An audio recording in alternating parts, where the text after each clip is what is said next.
Desde que Luca Giordano catalogó el cuadro de las Meninas como la teología de la pintura, este lienzo no ha dejado de recibir alabanzas y ha sugerido las más diversas conclusiones. En algunos casos, las interpretaciones han abarcado campos de la filosofía, la metafísica, la astrología o la psicología. La verdad es que es difícil mantenerse indiferente ante este lienzo. En el año 1780, Gaspar Melchor de Jovellanos pronunció un discurso en la Real Academia de Bellas Artes de San Fernando, donde alababa la técnica de Velázquez. Hablaba de las manchas de pintura que formaban efectos mágicos, realzando el naturalismo del maestro del siglo XVII frente a la excesiva idealización de la belleza de los neoclásicos de su momento. Jovellanos valoraba la creatividad en la técnica de Velázquez. Karl Justi dijo: «No hay cuadro alguno que nos haga olvidar este», en referencia al lienzo de las Meninas. Este autor alemán del siglo XIX fue el que hizo la primera interpretación del cuadro y lo asemejó a una instantánea fotográfica. Obviamente deduzco que esta interpretación es propia del siglo en el que la fotografía aparece y con ella se transforma evidentemente la manera en que el espectador ve la realidad. Pero no deja de asombrarme que antes de conocer el libro de Justi y 2 siglos después de que fuese escrito, yo experimente ese mismo sentimiento ante el cuadro. Aunque lo realmente asombroso es que cuando se pintó, la cámara fotográfica no estuviese quizás ni en las ensoñaciones de sus contemporáneos. Para Karl Justi, esta obra es el resultado del azar, fruto del aburrimiento del monarca en una sesión de posado, donde la infanta Margarita ocupa con su séquito ese espacio más que nada con la intención de entretener a sus padres y tras lo cual el rey reclama al pintor que inmortalice la escena. Justi decía de Velázquez que era un pintor que no estaba dotado con el don divino de la fantasía y ciertamente lo que este genial artista hace va más allá de ese recurso simplón que es la fantasía y logra adentrarnos en la autenticidad del realismo más puro. Velázquez prescinde de la engañosa fantasía porque nos deleita con sus juegos de realidades imaginadas, pues como dice Jonathan Brown, Velázquez se lo inventó todo, las Meninas nunca posaron para acabar el cuadro. Es conveniente, pues, distinguir la imaginación de la fantasía. Mientras esta es propia del espíritu infantil, la imaginación es cualidad superior propia del mundo adulto. El historiador del arte político y gran coleccionista William Stirling, en el año 1855, escribe el primer estudio de Velázquez en inglés. También compara el cuadro con una fotografía, un anticipo del invento de Daguerre. Según Fernando Checa Cremades, el libro del autor escocés, William Stirling fue un directo antecedente del de Justi. En su trabajo, Stirling se recrea en el contexto social y cultural de la época en que vivió Velázquez. Y también hay que agradecerle la encomiable tarea de catalogación de su obra, que andaba repartida por colecciones privadas de Europa. Creo que sería justo mencionar a Gregorio Cruzada Villamil, quien fue el primer estudioso de la vida y obra de Velázquez, en su delicioso libro cuajado de transcripciones y legajos que acreditan a Velázquez al servicio del monarca Felipe IV, donde, entre otras cosas, se ven los beneficios de los que gozaban en su puesto, de médico y botica, entre otros. No fue hasta el año 1943 cuando el autor Charles de Tournai planteó la hipótesis de la intención que los cuadros situados en el fondo de la sala tenían y qué sentido le daban a la obra de Velázquez.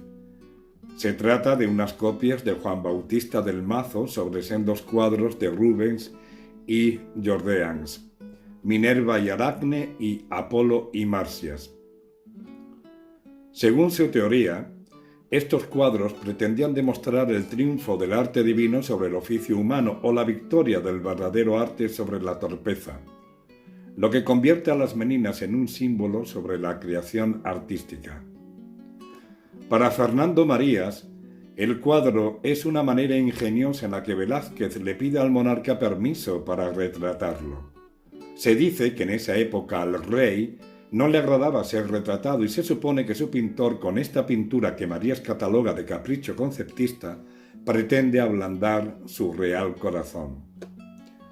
Xavier de Salas y Enriqueta Harris le dan al cuadro una interpretación más marcadamente política, poniendo el acento en la línea sucesoria y en el lugar que la infanta Margarita en ese momento ocupaba como heredera, y la esperanza de que se perpetuase la rama española de los Habsburgo.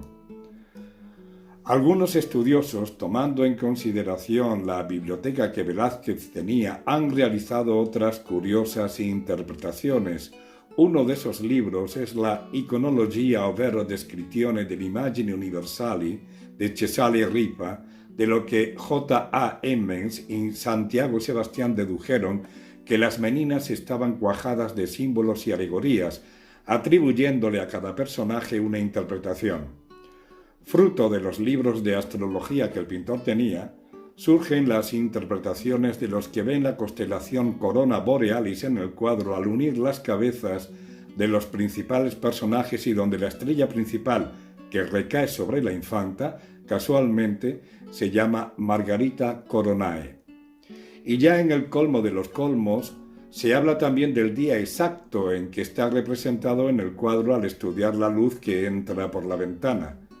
Se trata del 23 de diciembre de 1656, que era la fecha del cumpleaños de la reina. Intuyo que la hora también se debe saber, pero no me he entretenido en buscarla. Francamente, dudo muchísimo que Velázquez pintase el cuadro queriendo representar un día y una hora en concreto. Ortega y Gasset hace un análisis muy interesante sobre el concepto que Velázquez aporta al realismo. Destaca cómo logra que, partiendo de la realidad, pueda llegar a crear un mundo absolutamente irreal donde, según su manera de ver, logra crear una fauna fantasmagórica. Afirma que esto lo logra al prescindir del todo de lo que no es esencial, al eliminar la representación del volumen sólido, creando imágenes puramente visuales o lo que se pueden llamar fantasmas. Subraya la magistral forma en la que el maestro selecciona qué elementos pintar. Los imprescindibles también con las pinceladas imprescindibles. Este filósofo disfruta apreciando en la obra de Velázquez esa sutil pincelada que hace impreciso el objeto para finalmente interpretar una certera realidad. Del cuadro de las Meninas recalca el increíble ingenio que tuvo para realizar una obra de tamaño monumental con la categoría de sublime donde simplemente se representa un momento cotidiano. Aunque la figura central sea la infanta doña Margarita, el auténtico tema no es ese, sino el espacio. Como Descartes reduce el pensamiento a racionalidad, Velázquez reduce la pintura a visualidad. Las Meninas vienen a ser algo así como la crítica de la pura retina, escribió Ortega y Gasset. Sin duda, es la interpretación de Foucault una de las que más interés ha suscitado, posiblemente por haberse centrado en fundamentos más filosóficos que pictóricos. Foucault arranca el primer capítulo de su libro Las palabras y las cosas haciendo un interesante análisis del cuadro de las Meninas. Llega a la conclusión de que lo que Velázquez representa en el lienzo es el acto mismo de la representación, creando la paradoja entre lo que es real y lo que es verdadero, entre lo que se ve y lo que está oculto. Velázquez, quien aparece en un momento de pausa de la acción de representar, mira directamente a su modelo que obviamente se sitúa fuera del cuadro. En ese mismo lugar se encuentra el observador, que se pone frente al cuadro para contemplarlo, que además es el mismo punto en el que se tuvo que colocar el propio artista para ejecutar la obra. Dándose la paradoja de que los tres, modelo, pintor y espectador, necesiten ocupar un mismo lugar para poder hacer posible la obra. El pintor se encuentra en ese punto en el que su no acción nos permite verlo, pues de lo contrario, si volviese a la acción de pintar, desaparecería de nuestro campo de visión.